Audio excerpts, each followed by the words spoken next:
Hân thủy ra tiếng răng đừng đủ sâu suy lúc đi em xóa lên khi riêng thì trong lời từng nói em bất chợt lên lên thiên giấc mẹ mối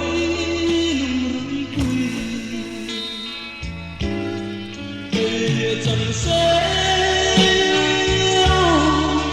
cũng thua đi lung luang ô lên đừng cái noa đi sắc lên môi thiên lại lụa tu tôn chẳng đi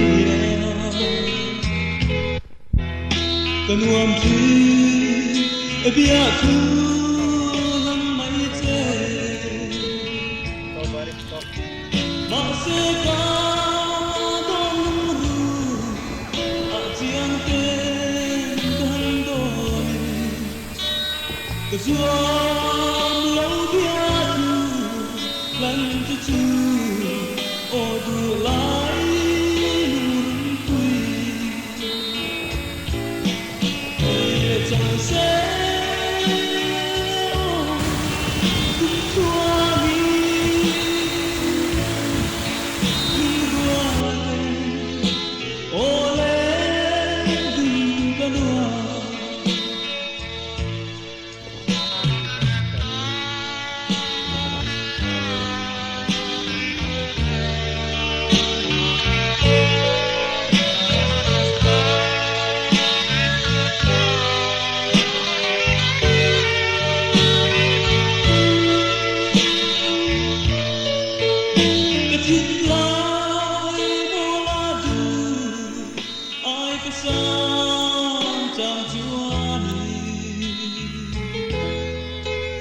cái đồn truy